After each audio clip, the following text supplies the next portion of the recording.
안녕하세요. 오늘은 예전에 저희 정담은교회 교회사 교육 때 함께 나눴던 내용이죠.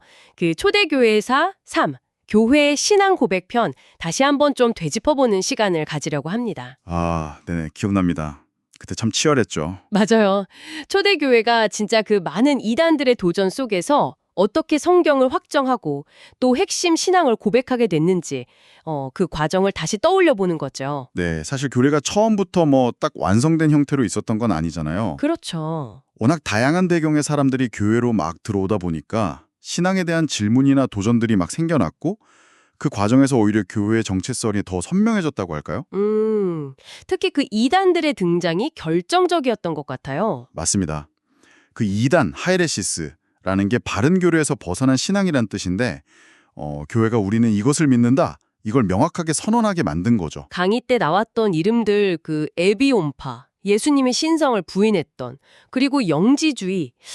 그건 좀 복잡했죠. 극단적 이원론. 네, 맞아요. 또 뭐 마르시온주의는 구약이랑 신약이 하나님이 다르다고 했고 문타누스주의는 막 새로운 계시를 엄청 강조했고요. 그런 상황에서 교회가 던져야 했던 질문 세 가지. 그거 기억나세요? 그럼요. 첫째가 교회의 권세는 어디에 있는가? 네. 둘째는 어떤 문서가 하나님의 말씀, 즉 성경인가? 그리고 마지막 세 번째. 그 성경을 어떻게 해석할 것인가? 이거였죠.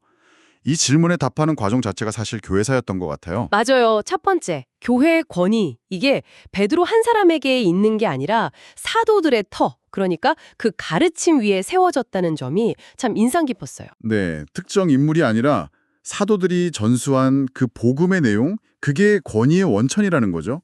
그리고 이 권위를 가지고 이제 두 번째 질문, 성경 정경화 문제로 넘어간 거고요. 성경 확정 과정. 이것도 정말 오래 걸렸잖아요. 네, 그렇죠. 구약은 이제 얌리아 회의에서 유대인들이 확정한 목록을 받아들인 걸로 보고 신약은 더 복잡했죠? 뭐 보편성, 정통성, 사도성 이런 기준들이 있었죠? 네, 맞아요.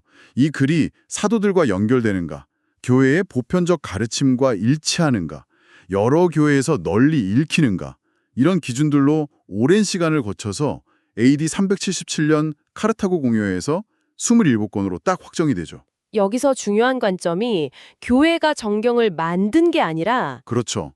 하나님께서 섭리적으로 보존하신 그 말씀을 교회가 수납했다, 발견하고 받아들였다는 거. 이게 참 중요해요. 자, 그럼 이제 성경이 정해졌으니 세 번째 질문, 해석과 교육이 중요해졌겠네요. 세례교육을 2년, 길게는 3년까지 했다는 거.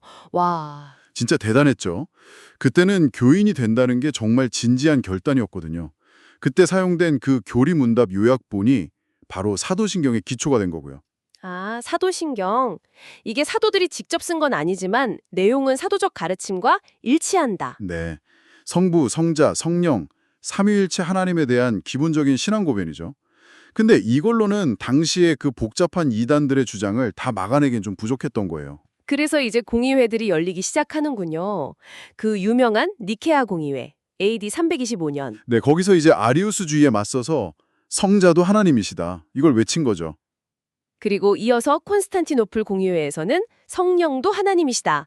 이렇게 확정하면서 니케아 콘스탄티노플 신경이 완성되고요. 맞습니다.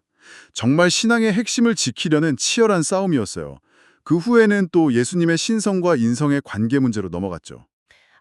그 칼케돈 공의회, AD 451. 혼합되지 않고 변화되지 않고 분리되지 않고 고립되지 않는 두 본성. 네, 네 가지 부정, 네이게이션스. 예수님은 완전한 하나님이시면서도 동시에 완전한 인간이신 한 인격이시다. 이걸 선언한 거죠. 그리고 이후에 아타나시우스 신경이 삼위일체와 기독론 교리를 아주 정교하게 집대성했고요. 그래서 이 세 가지, 사도신경, 니케아 콘스탄티노플 신경, 아타나시우스 신경, 이게 3대 본교의 신경이 되는 거군요. 네, 이게 오늘날 모든 정통 기독교 신앙 고백의 뼈대가 됩니다. 저희 정담은교회가 고백하는 웨스트민스터 표준 문서 역시 당연히 이 토대 위에 서 있는 거고요. 그때 강의 끝나고 우리가 나눴던 이야기들 생각나요? 초대교회 이단들이 보였던 모습들이 어쩌면 오늘날에도 좀 다른 형태로 나타날 수 있다. 이런 얘기 했었잖아요. 네, 맞아요. 뭐 번영 신학이라든지 아니면 좀 극단적인 신비주의 같은 형태로요.